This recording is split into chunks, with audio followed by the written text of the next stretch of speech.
Good afternoon. My name is Joseph Harris, and I am pleased to welcome you on behalf of the National High School Center and the American Youth Policy Forum to this webinar on aligning resources, structures, and supports for actualizing college and career readiness. The dictionary defines actualizing as to make something actual or real, or to make something come about. In the college and career readiness landscape, this process takes place on multiple levels and in multiple ways.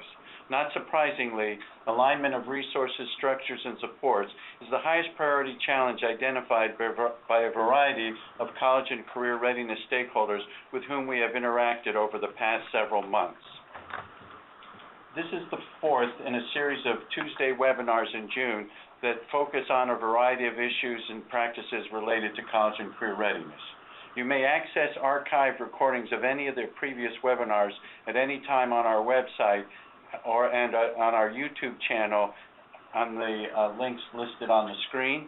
And I should remind you that the YouTube channel links are closed captioned as well. So today we're here again to talk about aligning resources, and after some brief opening remarks, we will delve into some of the related challenges and promising strategies that focus on alignment. Jennifer Brown Lerner, Senior Director from AYPF, will lead this section of the webinar. Jennifer is the Senior Director of the American Youth Policy Forum and identifies and researches issues, policies, and programs for AYPF's learning events, such as the Capitol Hill Forum, site visits, and roundtable policy meetings, and other publications. Currently, she is organizing a series of forums on the role of career and technical education in high school reform. She will be joined and followed by Lynn Gilley, who currently serves as the Program Manager for the Career and Technical Education Instructional Branch at the Maryland State Department of Education. Lynn's responsibilities at MSDE include providing leadership to implement high-quality CTE programs for secondary and post-secondary learners. Finally, Melissa Jaggers, who's the Associate Executive Director of Alignment Nashville, works with community partners in Metro Nashville Public Schools to align resources and supports for children and youth in Nashville. More details of each of the presenters can be found on the website along with the other webinar materials. We invite you to read that as well as the other materials. So, before we get started, I want to share with you a couple housekeeping tips. First of all phones throughout the call will be muted to avoid any problems with noise, background noise, because we're recording this for future reference. Those that wish to communicate with us directly, and later on we'll be asking you to submit some questions and comments, can do so by using the panel to the right of your screen. You'll see on that panel a chat box that has a drop-down menu at the bottom that says Send To, and all participants, or you can select a participant to send a comment to, and you type your comment or inquiry or anything in the box, and remember to send the send button. Secondly, below that is a Q&A box that we'll be using to collect questions to ask our presenters toward the end of the presentation.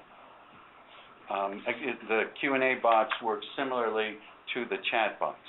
Finally, I want to introduce another feature that we call polling, or the polling feature, that will enable us to collect information from you throughout the presentations and throughout the webinar. So let's see how the polling box works. We have a question to ask everybody about where you work and the types of work that you do. You'll see there are, I think, 6 different options that you can select. And this type of polling question, you can actually check off more than one option. So let's take a moment to ask each of you to go ahead and check as many boxes that apply to your work, and then we'll share that information with everybody.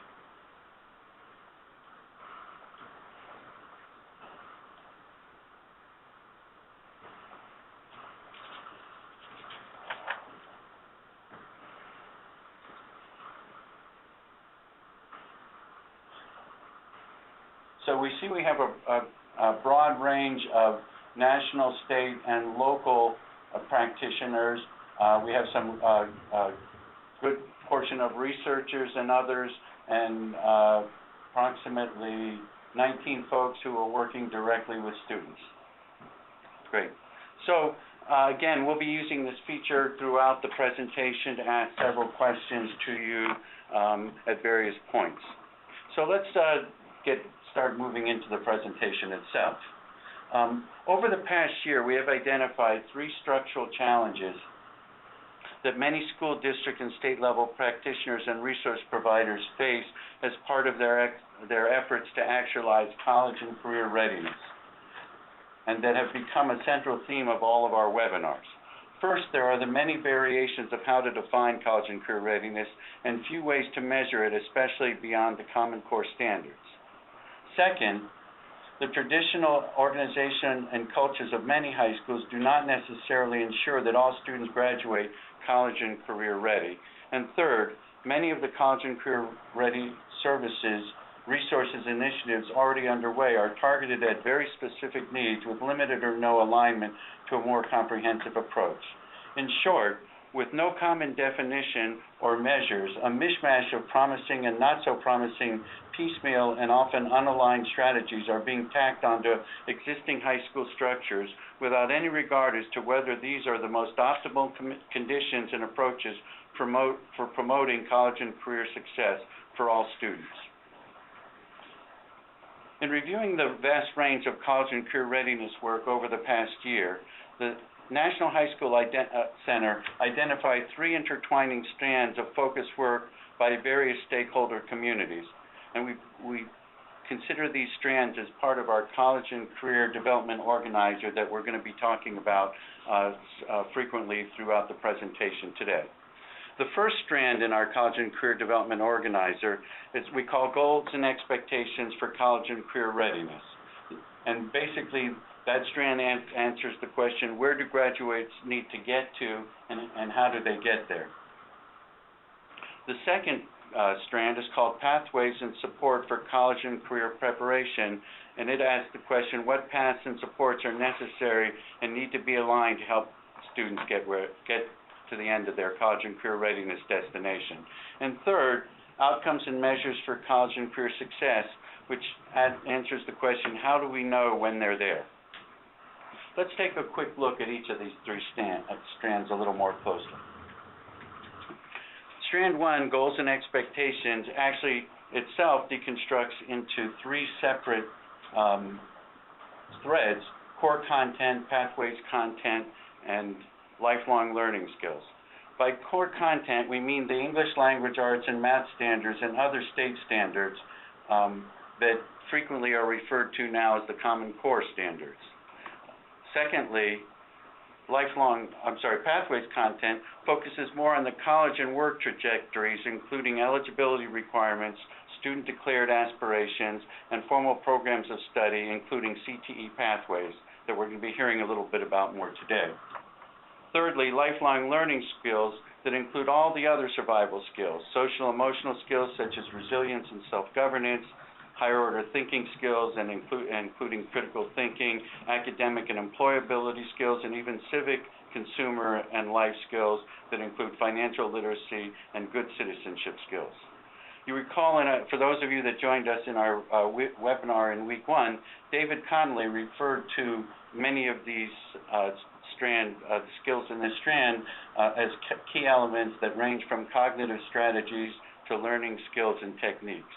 Secondly, in our second week, Brad Stam and his colleagues also referred to some of the pathways content as part of the linked learning program. And most recently, last week, Lou Danielson and Betsy talked about self-determination around lifelong learning skills. Our second strand, Pathways and Supports, again focuses on the paths that students have to go through to get to that point, to get to their destinations.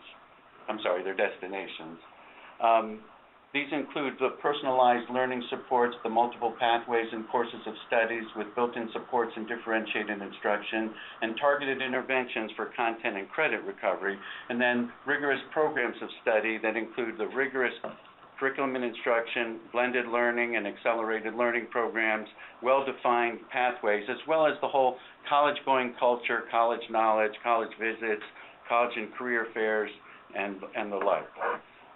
The third thread in this strand is aligning structures and programs, and this is where our primary focus today. Not only do we look at career academies, advisories, and other structures that promote college and career readiness, but also looking at engaging community stakeholders, including businesses and social providers, and Lynn and Melissa are going to delve into those topics as well. Our final strand, outcomes and measures for college and career success, looks at three different threads: on-track indicators that help us through benchmarks for academic progress and warning signs for off-track, and also include watching for application procedures and deadlines to make sure students are on track for post-secondary opportunities.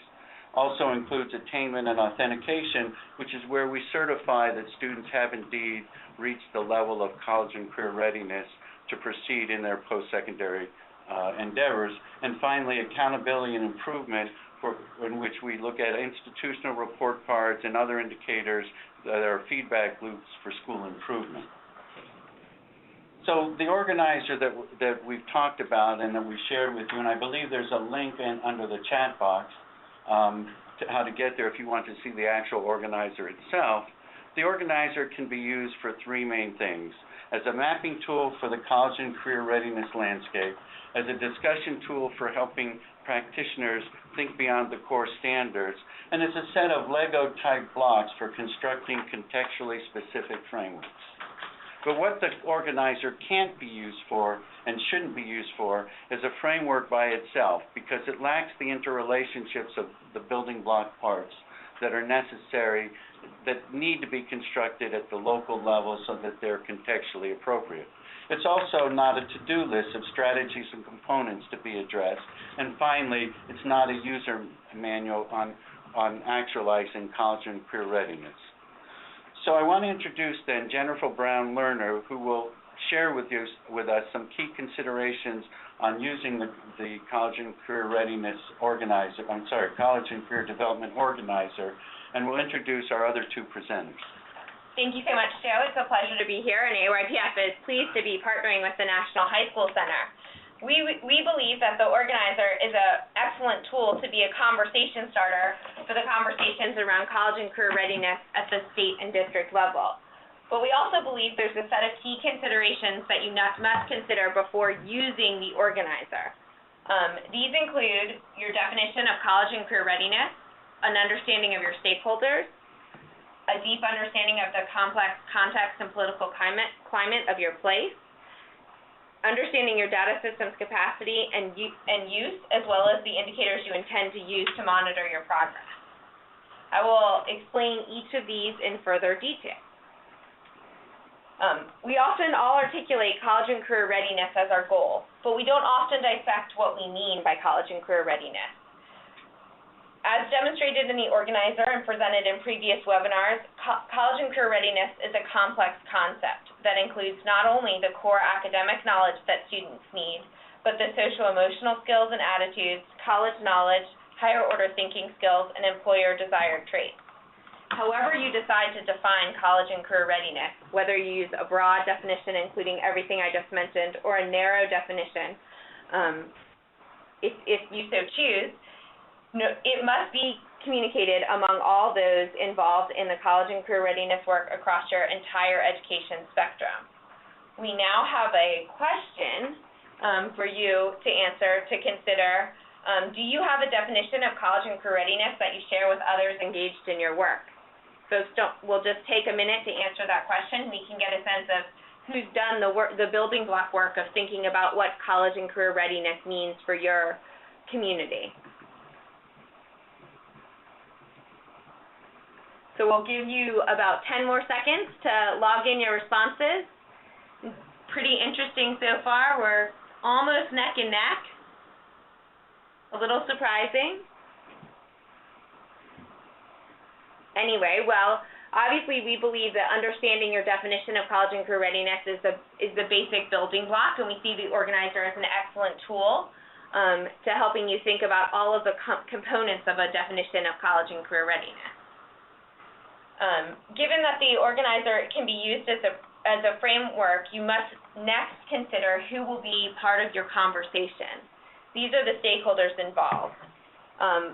Ideally, you want to think broadly and consider the widest net possible of people involved in the P20 workforce education spectrum. Those might include folks in K-12 education, higher education, the business community, legislators, the governor's office, school boards, the philanthropic community, the advocacy community, membership organizations, unions, or community-based organizations. In looking at this wide group of stakeholders, you must also consider a mechanism to continue to effectively convene these folks, whether it be through a P20 council, a children's cabinet, or another education governing entity. In addition to your stakeholders, and as the organizer cannot, as Joe mentioned before, the organizer cannot do, you must consider the unique context for your place. This includes the past efforts and involvement you've had around education, the economic realities of your place, and the political players involved in the broad education spectrum. Ideally, you want to map what you've already done and build upon the efforts that exist. For example, many folks are engaged in other national networks, such as Achieve's American Diploma Network, which has a leadership governing team of many of the key stakeholders I mentioned earlier. Here's a place where you can begin to build areas of convergence to move forward. Our goal in using the organizer is not to create initiative fatigue, but rather build buy-in broadly among the comprehensive the initiatives that you're already doing to engage in a more comprehensive set of strategies to ensure all students are college and career ready. And finally, as you move forward, you must also consider the information that's gotten you to this point in your education reform work, and then what information you need to use moving forward.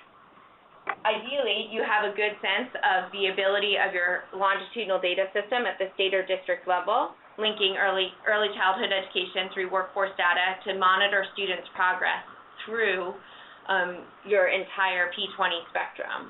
And with this system, you can begin to get feedback about the success of the pipeline at different points, whether or not the transitions between entities are working well and where you have areas for improvement.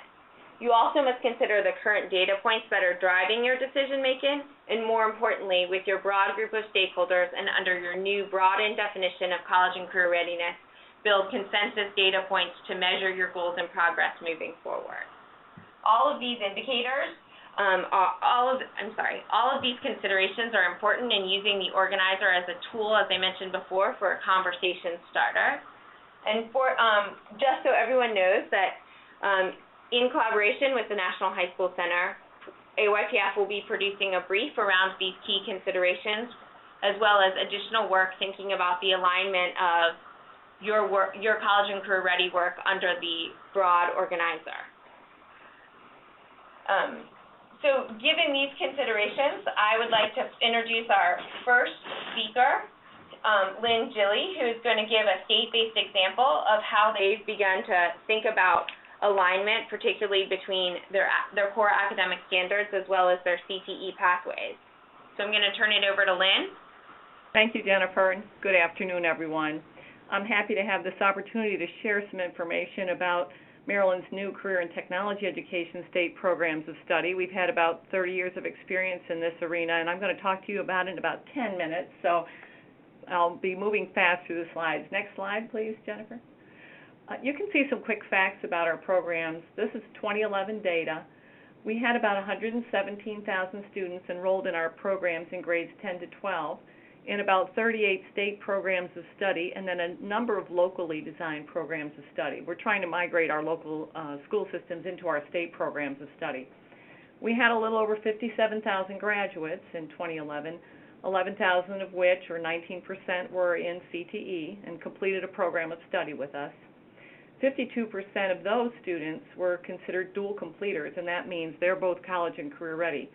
That number, or that percentage, was 14% when we started measuring that back in 1992. We would love to see it go up to 100%, but that's one of our goals. Next slide, please.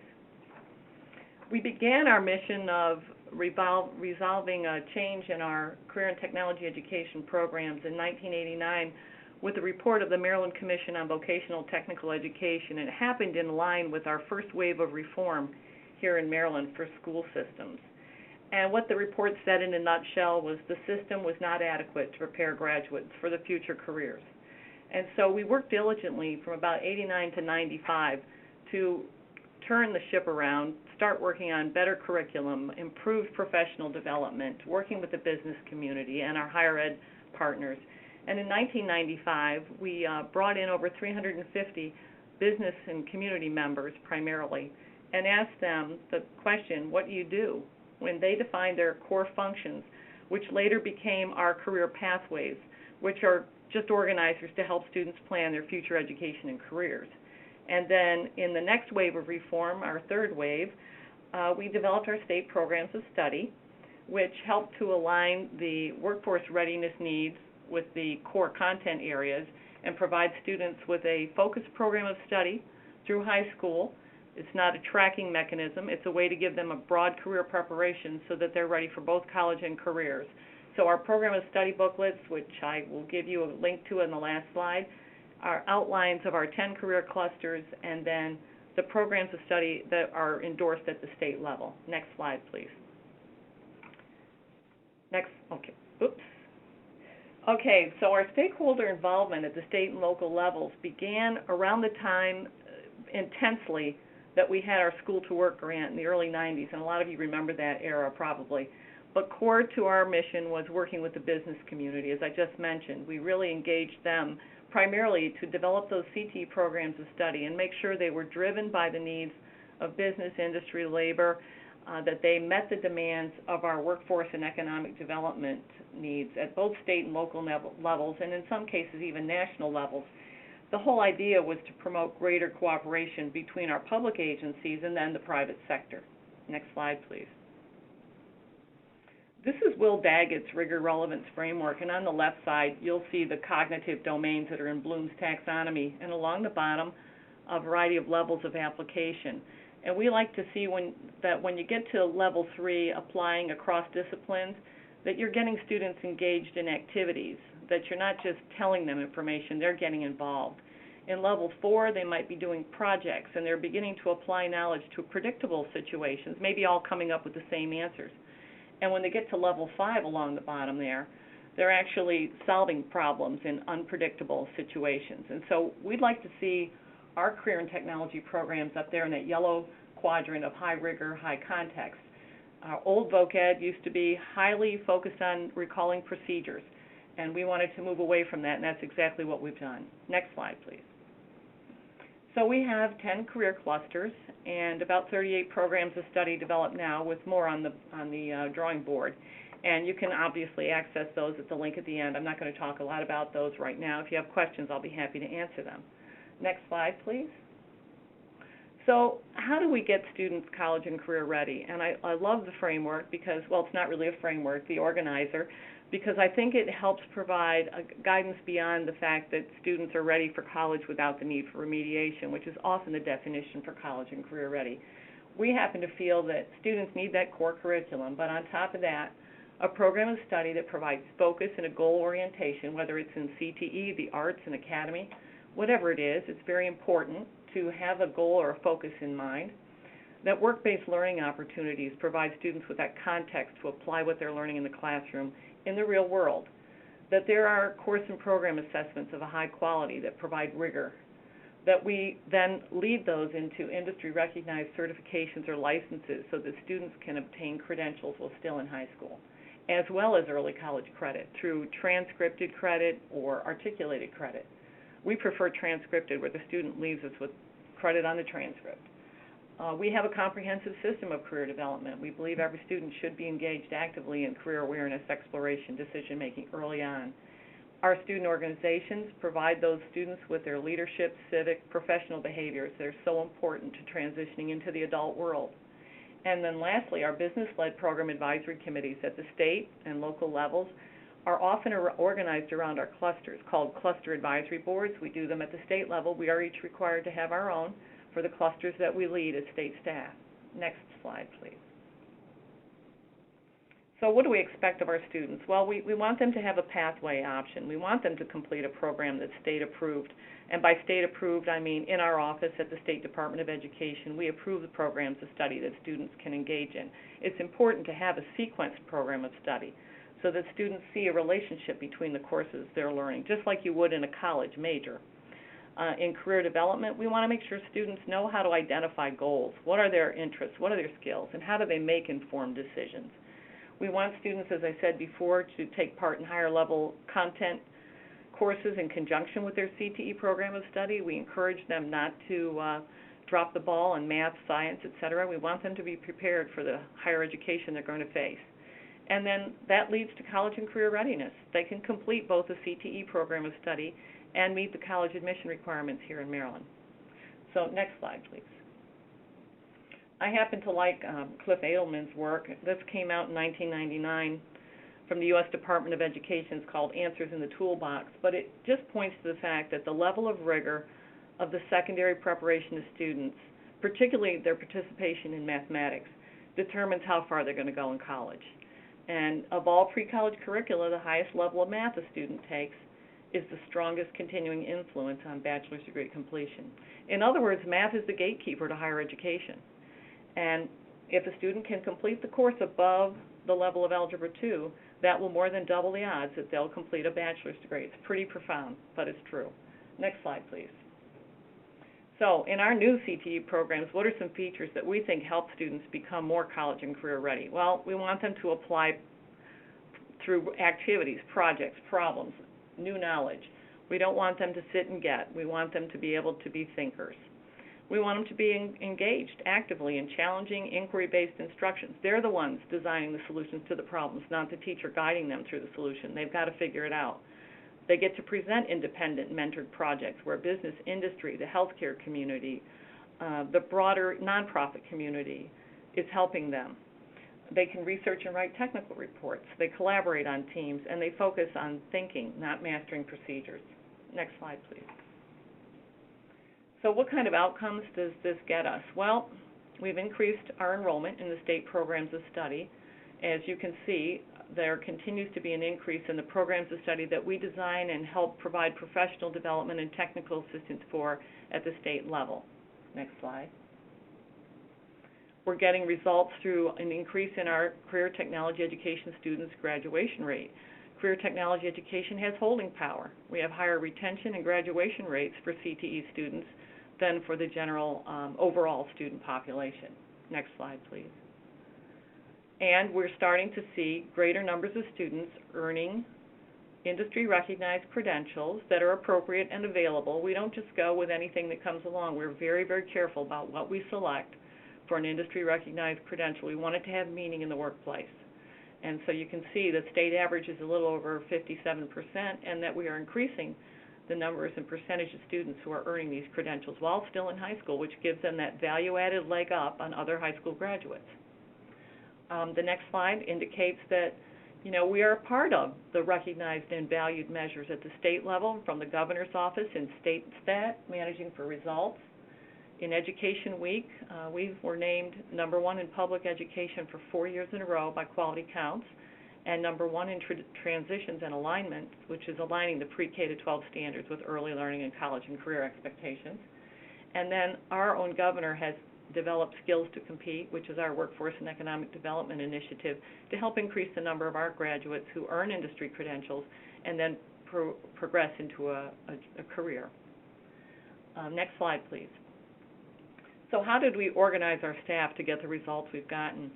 Well, we created cluster teams internally, and we evaluate staff using a matrix management approach. So I have people on my cluster teams. I have the Health and Biosciences cluster team, and I have the Manufacturing, Engineering, and Technology cluster team.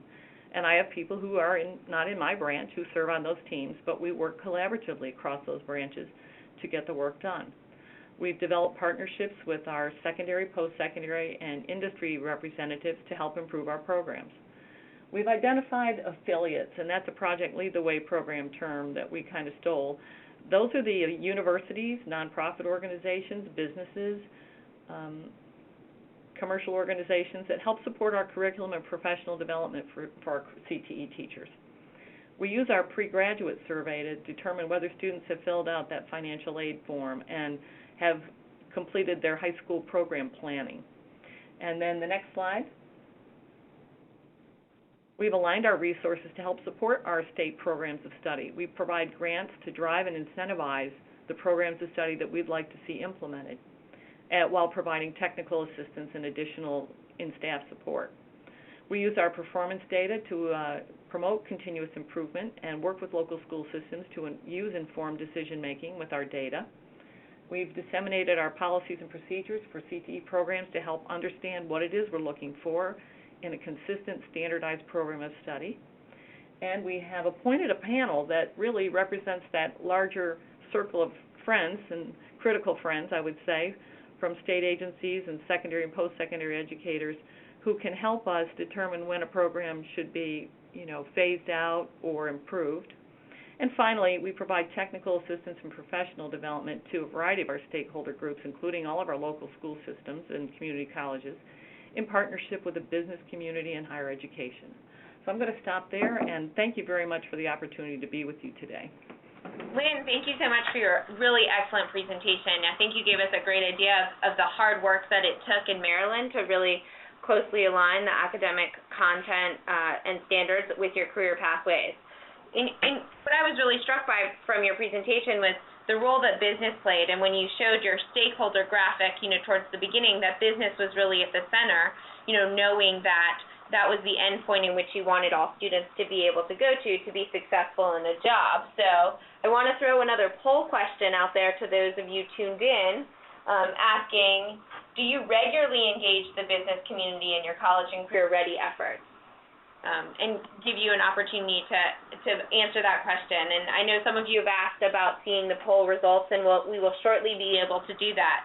But more importantly, I wanted to remind everyone that's tuned in that you can use either the chat feature or the question and answer feature on the sidebar to pose questions to our panelists. We have left plenty of time at the end of this webinar for some of your questions, and we will take advantage of some of your pre-submitted questions also. So we see folks beginning to answer the poll, and before I introduce our next speaker, just want to say that, wow, it looks like on average folks are pretty regularly engaging the business community, which is great. And I think that speaks volumes about where folks see the end point for students being, and so I think that's really fantastic. So thanks, Lynn, again for your remarks. And I do want to move on to our next speaker, Melissa Jaggers with Alignment Nashville. Melissa's working at a district local level, and her organization is really a third-party organization based out of who convenes many of these stakeholders, and she's going to talk not only about her organization but the process that they use around convening, as well as some of the outcomes at their district level. So with that, Melissa. Thank you, Jennifer. Yes, I'm glad to be here today and be able to share a little bit about what's happening in Nashville, specifically through Alignment Nashville, and really get into a little bit of detail about the process that we developed and that we use for aligning resources and how we know it works, and really connecting that and to college and career readiness by talking about how we've worked to really build the capacity of the entire community to work to make sure that all of our students are ready for college and career. So really kind of going outside of the typical universe of college and career service providers, but trying to engage the entire community in that effort. So on the next slide, you'll just see a little bit about Nashville, just to kind of give you a picture of where we are. The total population in Metro Nashville is about 626,000. Our public school enrollment is actually expected to top 80,000 this fall for the first time. So we are a large, urban, and a very diverse student body. We have upwards near 80% students that are participating in free and reduced lunch, and lots of diversity racially and ethnically among our populations. On the next slide, you'll see the mission of Alignment Nashville, and it really is working to align existing resources to support shared goals and outcomes. And our goals are to have a positive impact on public school success, children's health, and the success of our community as a whole. And a little bit of history on the next slide, just to give you an idea of where Alignment came from. It really was born in the business community, and the discussion started back in 2002, where the Nashville Area Chamber of Commerce, some leaders that were interested in public education, actually commissioned a study to see how we could do a better job of supporting public education in Nashville. And the outcome of the study was that we did need some sort of structure to align community resources to create that positive impact.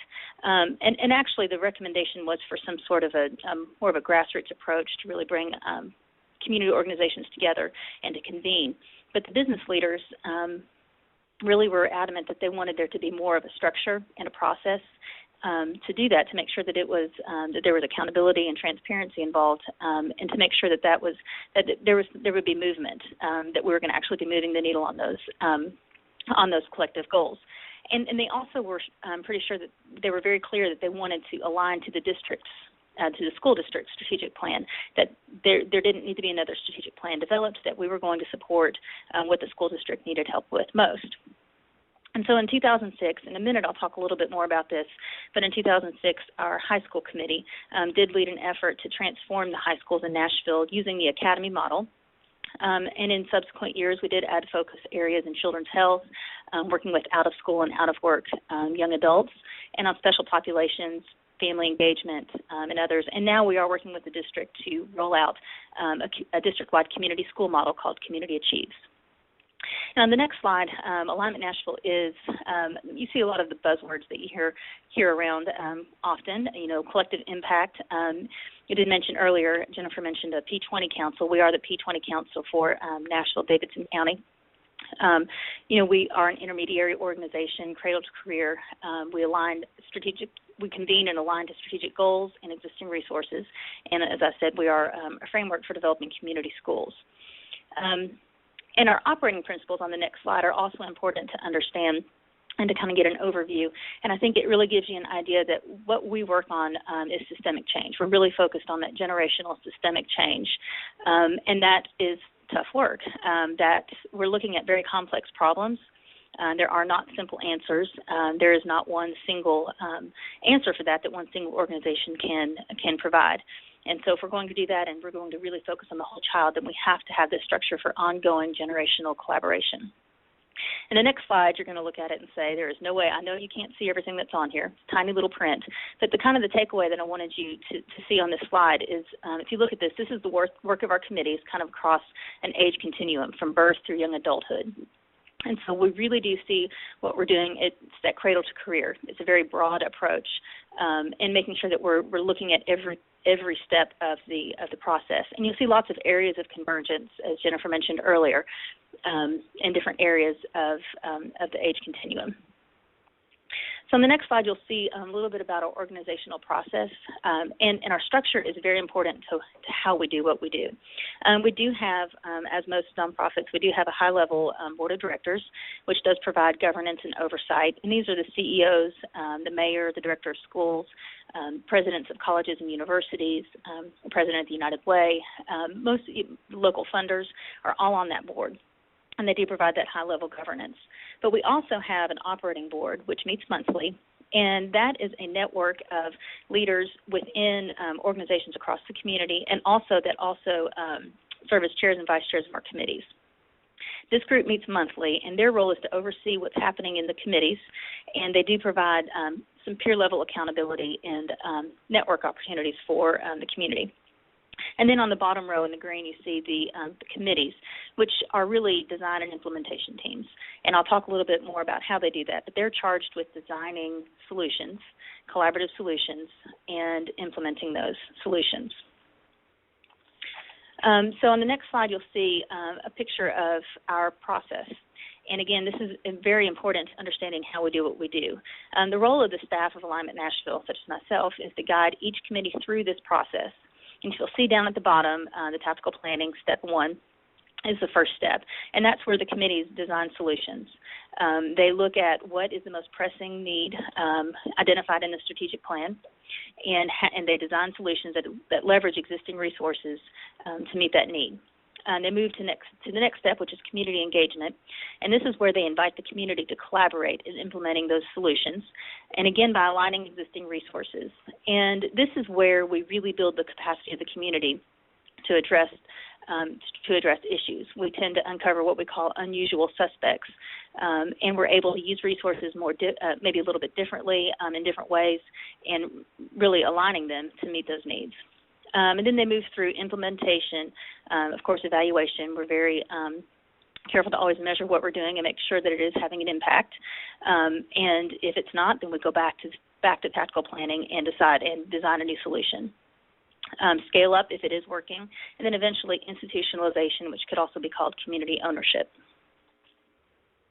So a great example of how the process works would be our high school committee. And on the next slide, you'll see just a few bullets about kind of where we were in 2006. Alignment Nashville had been started. We had about 5 committees at that time that were focused on different age groups, and one of those was our high school committee. And at that time in 2006, we had very low achievement scores, and our graduation rates were below 70%.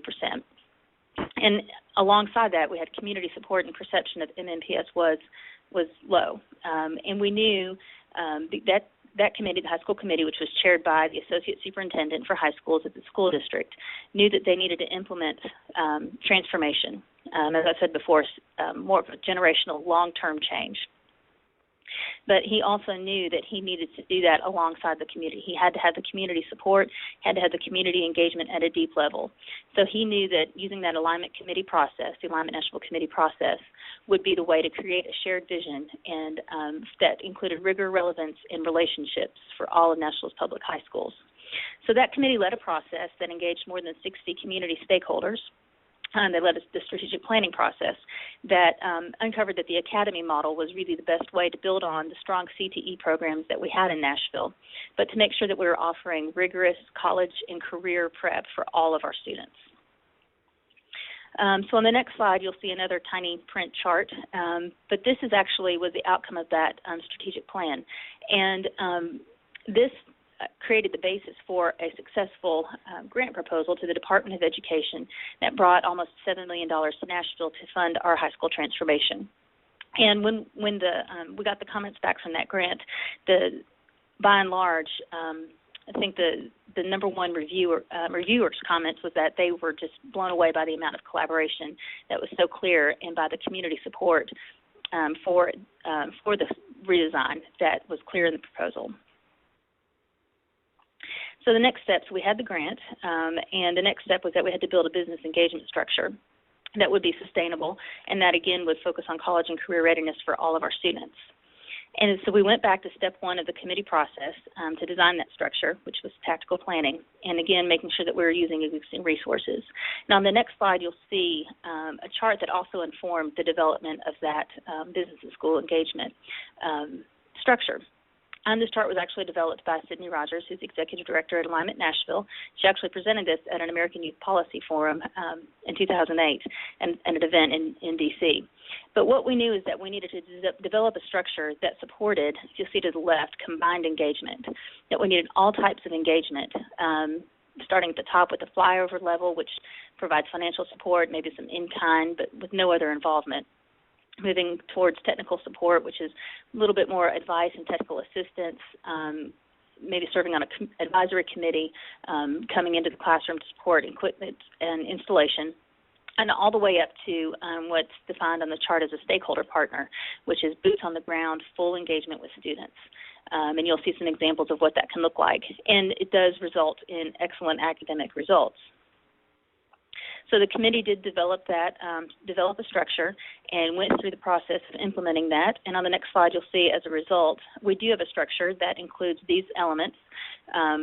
CEO Champions, which is a CEO level, again, advocacy group in the community, partnership councils that meet based on on 6 industry clusters, academy advisory boards, academy sponsors, partners that play many roles across our district and support what we now have 12 wall-to-wall, 12 high schools that are wall-to-wall with academies. And 6 years later, this structure is thriving, it's growing, and it has actually served a sustaining role throughout these past 6 years. There are many times that the transformation could have been jeopardized by changes in leadership, by changes in just the political will of the community. But because we had such a strong business engagement and so many stakeholders were involved in and believed in that this was the way that our high schools needed to function, it protected that reform through that time. And so, as I said, this is one example of how our process has worked to support college and career readiness. But again, Alignment Nashville is about much more than that, and it's a very broad approach to making sure that all of our students are successful. And so in looking at the organizer, if you'll see on the next screen, I did just take a minute. And I won't go through all of these initiatives, but on the next slide, aligning resources for lifelong learning skills. Again, across the continuum, looking at how an elementary school, character education, school culture in a middle school, social emotional learning, the focus on the whole child, and making that experiential learning, civic engagement through service learning. All of these initiatives have come out of committees that are convened and facilitated through Alignment Nashville. The next slide also support for personalized learning, definitely involved in health and wraparound family services, positive behavioral interventions and supports, again, social emotional learning, and especially family engagement, which is a very important part, and we've had a huge emphasis on that through our parent university efforts. And again, on the next slide, still on strand 2, the post-secondary experiences and preparation, experiential learning, looking at dual enrollment, college credits, looking at improving the college-going culture in high schools, and then alternative pathways and the GED pathway for out of school, out of work, and re-engagement strategies for the community. And so in the next slide, you'll see some outcomes. And again, as I said, we've worked to build community capacity to address the complex issues. And this is one shared indicator. If you look at our graduation rates, you can see that they've definitely improved every year, and they continue to improve, and that is a result of the community approach. And on the next slide, the outcomes that have resulted specifically from the transformation high school, of the high school transformation work. So graduation rates, looking that they have increased at every zoned high school and increased district-wide up to almost 83%, seen an increase in attendance and also a decrease in discipline. So if you want to learn a little bit more about the work of Alignment Nashville, you can definitely start at our website. And all of these articles feature our work in different cases. And I would highlight the first bullet, the United States Chamber of Commerce, their Institute for a Competitive Workforce case study is one example that talks about the importance of business engagement. And all of these are good examples of how Alignment has worked to build community capacity. If your community would like to learn more about the structure and processes that we've developed and that we use, on the next slide you'll see information about our Alignment Institute 2012, and we do host this annually in conjunction with Alignment Rockford, who we worked with Rockford, Illinois over the past 18 months to implement our alignment structure and processes there, and they have done an incredible job and have seen great results so far there. So on the next slide, you'll see our website along with Alignment Rockford's website. I would encourage you to go there to learn more about our work, and especially on the 2011 annual report will provide more details about all of the committee work that happens through Alignment Nashville. And if you have any questions, feel free to contact me at any time. Thank you so much, Melissa, for your really excellent presentation. I wanted to open up another poll to the audience. And you'll see the question popping up. Do you have a third-party organization or mechanism, something similar to Alignment Nashville, intermediary, P20 council, whatever you want to call, that is the convener of your college and career readiness stakeholders? We heard a lot about the sustainability of the work in Nashville and also the long-term work, or the long-term aspect of the work in Maryland, and I think the role of a third-party convener is really important. And so just wondering if folks out there are interested, have a similar mechanism. So you can see that it's about half and half, as the poll results will be displayed shortly. And as we move to the next slide, we're just going to throw back up there the four considerations that I mentioned briefly before. Understanding your definition of college and career readiness, which we've heard both from Lynn and Melissa about the definition used in their communities. Understanding your stakeholders, and again, you've seen a really wide net of stakeholders, from the governor's office to the business community, K-12, higher education, and in some cases, political leaders as well. Understanding the climate, context and political climate. You heard a little bit of both from Melissa and Lynn. And finally, your data system capacity and your use and your indicators of progress. And the amazing progress both in Maryland and Nashville was noted in the sharp increase in your outcomes in the past few years. So we really appreciate you sharing with us. I just want to remind folks that you have the option of submitting questions either through the chat function, and you might need to expand the tab, or the question and answer tab. And again, you can direct your questions to any specific presenter or to all the panelists as a whole. So before we get to some of the audience questions, I do want to pose some questions myself for both Lynn and Melissa. You guys talked a lot about the spectrum, the education spectrum, from early childhood in through post-secondary education and careers.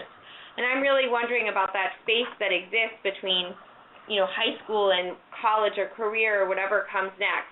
What are some specific strategies or practices which have proven effective in your work to smooth that transition for students as they graduate from high school and move into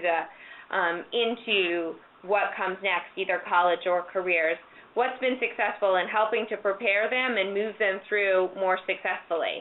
Lynn, will you take that question first? Sure. I think, first of all, our P20 Council here in Maryland under the governor's leadership has been very active and working collaboratively. We're a small state. We can get together all in one place very easily and work strategically in subcommittees to try to figure out solutions to problems that, affect our livelihood, our workforce and economic development. We've had a lot of close collaboration among the state agencies and working with their local workforce investment boards, school districts, and colleges to try and come up with a strategy that is consistent and meaningful across all sectors. So our P20 Council provides a lot of leadership, for example, helping all sectors understand our involvement in the Partnership for the Assessment of College and Career Readiness. We're a PARC state. Helping to ensure that the secondary and post-secondary systems are working together to smooth that alignment so that students make a seamless transition from high school to college. Using our state program advisory committees to ensure that business and labor and industry representatives are meaningfully involved, not just once a year coming to dinner. They meet with us on a regular basis, and they're very frank. In fact, they're helping us have the hard conversations when it comes to saying a program needs to be changed. Why is the state requiring our students to take chemistry now in health? And we don't have to answer that question anymore. The business community, the higher ed community speaks up for us.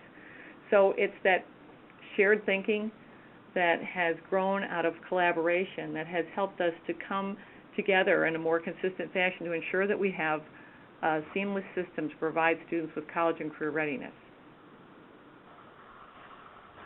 Great. Thanks so much, Lynn. And Melissa, do you want to take that question as well? Sure. I think we've really focused on, in Nashville, we've really focused on the power of earning college credit, both school and high school, through dual enrollment, and also the opportunities to earn industry certifications, but really between higher education due to college credit and dual enrollment. And working on, again, engaging the community in that and making sure that parents understand that opportunity and are taking advantage for it and advocating for it in their schools, as well as experiential learning, the work-based learning opportunities, and service learning opportunities we see as an effective method of ensuring that transition And our post-secondary partners are absolutely at the table, and we have so many articulation agreements worked out that make that a seamless pathway into college for our students. Excellent. Thanks so much. I wanted to ask you guys another question, which came in through some of the pre-submitted questions earlier about thinking about what tools or even what measures you're using to indicate the career readiness of students either in high school or as they graduate from high school. Do you have particular skills or a set of tools that you're using to indicate some of these measures of career readiness now? Melissa, do you want to take that question first? Well, sure. First of all, Nashville, through our high school committee, developed 5 characteristics of a Metro Nashville public school graduate. And these characteristics, they are that the student earns at least a 21 on the ACT, that they have an experiential learning, which could be capstone research, work-based learning, or service learning, that they have at least one of those opportunities during their high school career. The third is that they earn either college credit or industry certification. The fourth is that they participate in online learning, at least one online learning course. And then the fifth is that they have a 10-year plan for post-secondary and or career.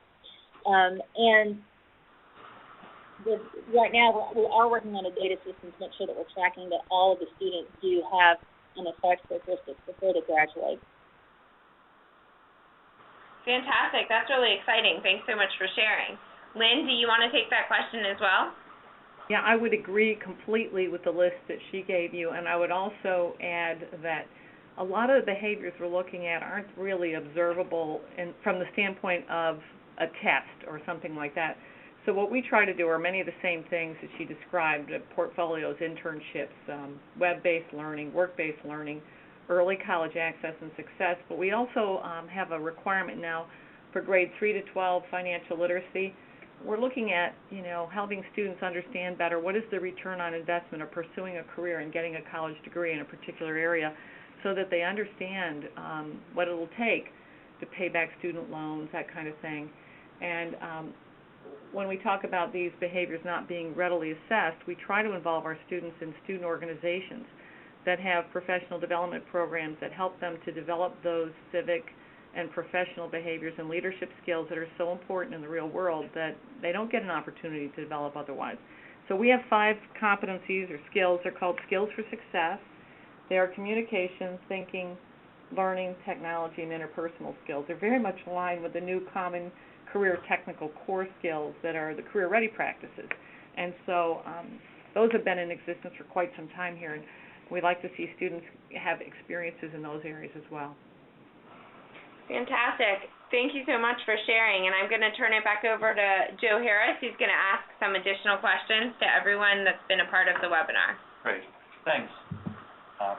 So I have a couple questions that have come in and a couple other questions that we collected as part of the registration process. So let's start with the questions that we've been receiving, and I want to continue to encourage folks to ask additional questions by typing in either into the the chat box or in the Q&A box, and we'll see that if we can get those questions answered immediately. So an earlier question while you were presenting, Lynn, came in from Dale Fowler asking, what role did faith-based organizations play in Maryland's revised CTE program? Well, not a strong role, but we do have a number of non-public and private schools that are organized around a religion. And we have our project Lead the Way Biomedical Sciences, as well as our engineering programs in several of the private parochial schools. And so what we've done is we've worked collaboratively with them, even though we can't fund them. We've exposed them to our programs. We've shared information. We visited with them. We've provided technical assistance. We invite them to our training and professional development because we believe this is an all-students activity. So we want all students to have exposure, and many of the students in our parochial schools haven't had the opportunity to enroll in a CTE program, either because they don't live close enough to a career program or they're not enrolled in their public high school. So we found that this has been a nice way to get these students access and their leaders, administrators, and teachers have been coming to our training and workshops and professional development. Great, thanks. So another question now to Melissa. How are you engaging institutions of higher education in this work? I know you've mentioned a lot about business involvement and the reaching out to businesses, but what about higher education institutions as well? And that's from Chris McGaughy. Well, higher education institutions, first of all, are represented very heavily throughout our alignment structure. And specifically for the high schools, they are part of the partnership councils that have worked on recommending pathways and academies, and are absolutely part of the discussion for the pathways into higher education. But they're also involved, as I mentioned, we get presidents of the colleges and universities in the area also on our board of directors, and as such have had their high-level staff serving on our operating board and chairing several of our committees that, again, are working across the continuum of age groups. So they're really threaded throughout everything that we do. Great. Thank you. So question now to Lynn. What is the relationship between content preparation and 21st century skills? What resources are available to support this connection, and why are they important, and how are they connected? Well, the relationship is a symbiotic one. I mean, we feel like students need to know the core content, but they have to have a context for which to apply it. And sometimes that occurs through a job interview, working in a corporation, having access and exposure to projects, experiments that they haven't had an opportunity to see before. So what we've tried to do is provide them with rich opportunities to apply professional standards in the workplace as well as in the classroom. Many of our students are graded on their classroom behaviors in addition to the content they are to master.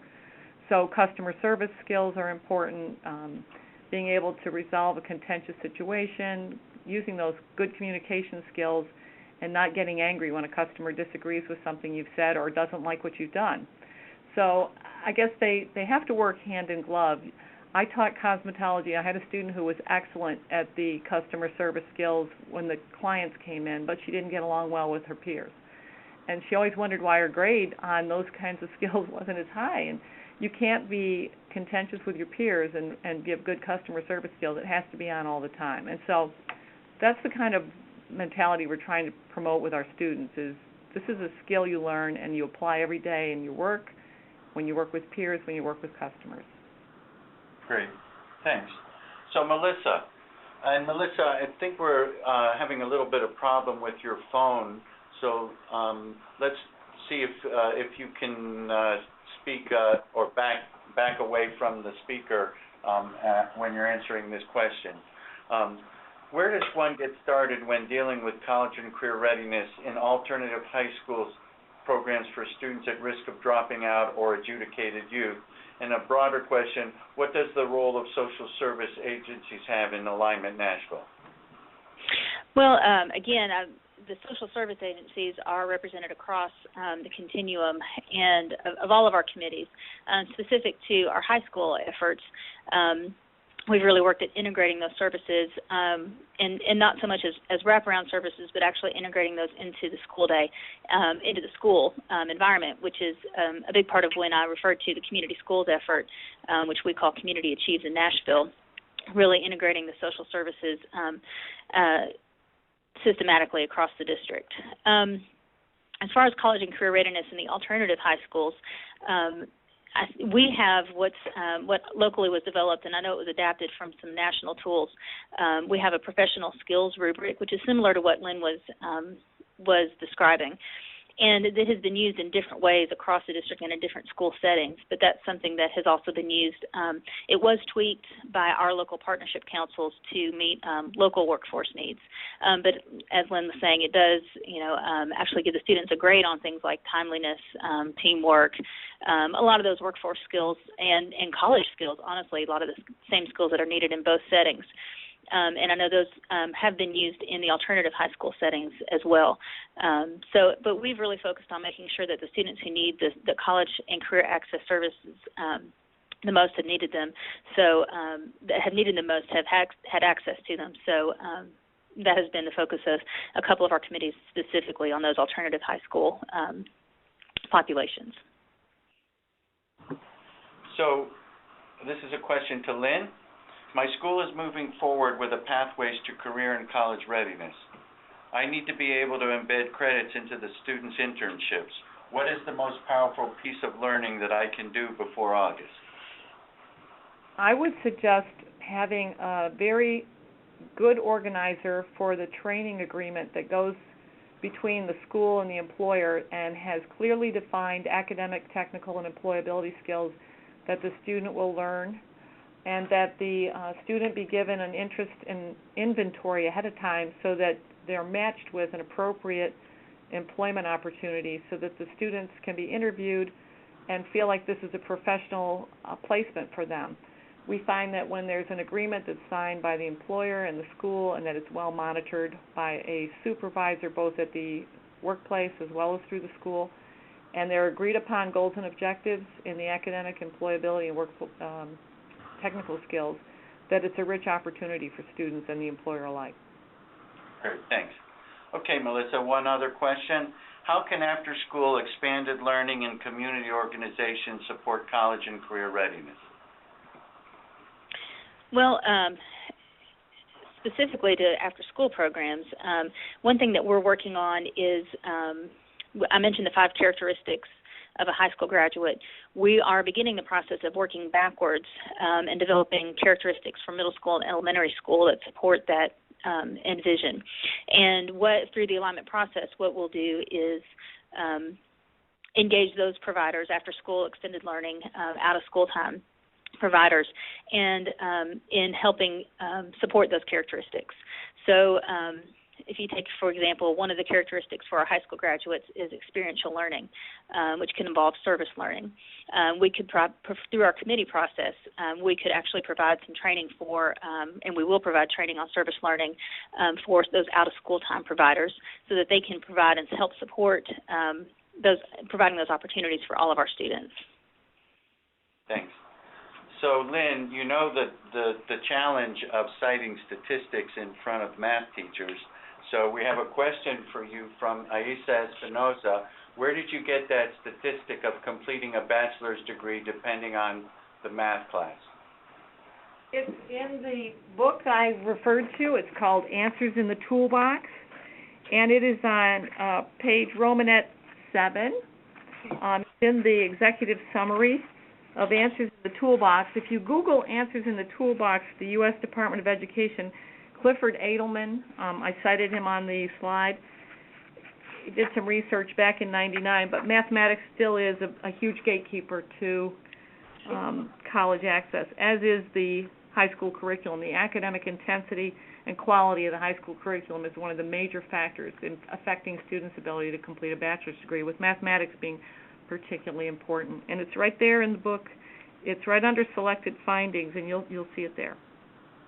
Lynn, this is Jennifer. I just want to commend you on being so well prepared with the actual table that statistic is from. I hope everyone that's tuned in recognizes how hard all of our presenters work to prepare for this session. And I think, not that both of you didn't go the extra mile, but kudos to you, Lynn, for really knowing your stuff. Oh, thank you. And I second that. So I'm checking. I don't see any additional questions coming in. But I do want to continue to share other opportunities to respond to inquiries.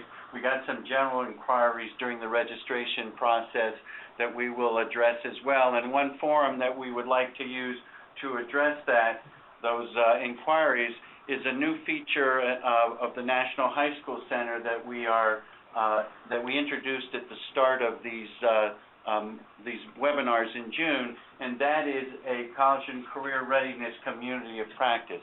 I'd like to introduce Dr. Helen Duffy, who is our college and career readiness coordinator and has been overseeing the implementation of our new college and career readiness community of practice.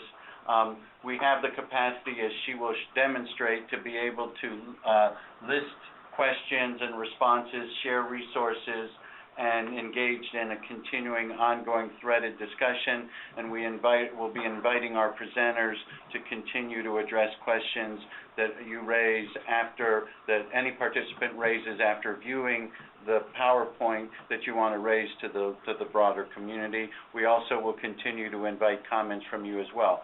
So Helen, why don't you give us a quick walkthrough of the community of practice, since we have a few extra moments. Okay, thanks, Joe.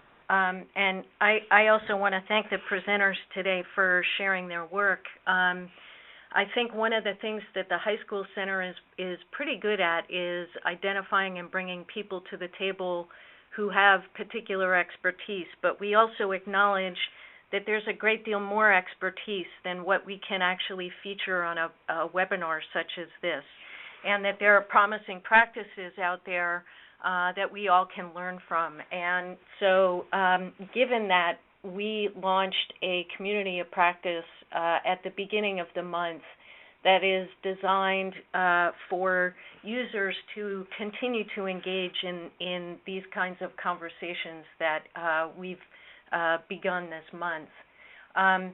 In the community of practice, members can interact with other like folks who are engaged in this work. You can access any of the National High School Center's college and career readiness resources, and also learn about upcoming events. So in order to get to the community of practice, you can type in this URL, and I think Maggie will probably post that URL in the chat box as well. And that will take you to a landing page where you can, if you're already a member of one of the National High School Center's other communities of practice, the Early Warning System community of practice or the High School Tiered Interventions community, you can simply use your credentials to log in, and then you would click on the College and Career Readiness logo. That would take you to the College and Career Readiness community. If you're new to the High School Center's community of practice, we would just ask you to fill in those credentials that you see on the right side of the slide, and you would receive an email from us with instructions on how to access the community. If you don't receive this email, you can email the National High School Center community at AIR.org, and we'll provide some assistance. So once you're on the community page, there are a number of things that you can do. You can read and comment on resources, publications. You can start your own discussion. You can look at the calendar of events. Some of the discussions that are already open on the site are things like extended graduation options for students with disabilities, competencies of college and career counselors, social and emotional character development standards, questions about how C2E funds can be used to innovate and create new pathways, how core content and C2E teachers can collaborate, state performance indicators, that sort of thing. So we invite you all to join the community and share with us your expertise, any resources that you think might be useful to others who are working in this area, and look forward to continuing the conversation. Joe? Thank you. So as we start wrapping up, I wanted to take one last opportunity to invite our major presenters, Melissa and Lynn, to see if you have any additional comments or one last pearl of wisdom you'd like to share, advice to others getting started on the journey or those along the way. Let's start with Melissa.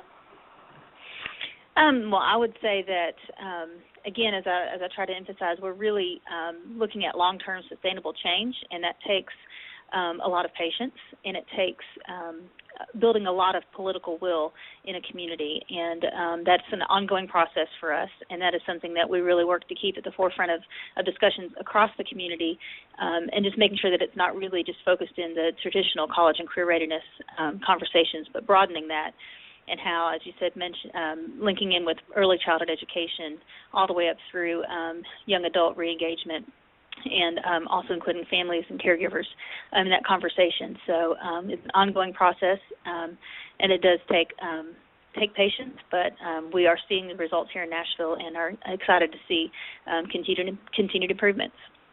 Great. How about you, Lynn? I would agree, and I would just say thank you for the opportunity to be with you today. I enjoyed the conversation. Well, we certainly appreciated your contributions. Jennifer, you have any comments? Well, I too want to express my thanks to the National High School Center for hosting it, and of course our presenters from Maryland and Nashville. And I hope that you've seen that, the organizer paired with considerations of your definition, your stakeholders, your context, and your data and indicators of progress really become the foundational building blocks for building a comprehensive system for all students to be college and career ready that don't just sit at high school, but really perforate through the entire P20 education system. And as we continue to develop other tools and resources, we hope that you'll stay tuned. And of course, you can learn more about AYPF's work by looking at our website, www.aypf.org. So thanks again.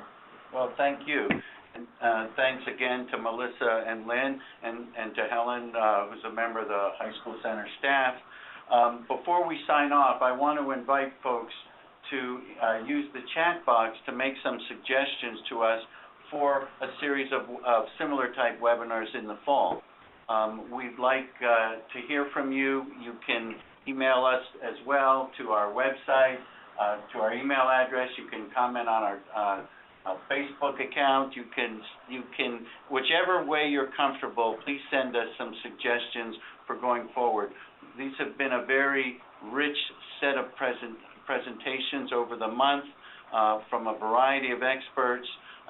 We appreciate those participants that have participated in all of the presentations, and for those of you also that have joined us for one or more presentations that are of particular interest to you as well. We look forward to continuing the conversation. In closing, I want to thank Maggie Monrad, Matt Howenstein, and Jenny Scala, who were very instrumental in pulling off the organizing and implementation of these webinars. And again, thank all participants for the contribution that you made by giving of your valuable time and your contributions to ensuring that all kids are college and career ready. We look forward to seeing you again in the fall. In the meantime, please visit us in our community of practice, or again, visit, you see on the screen, links to many of the different types of social media where you can access the High School Center. See you in the fall.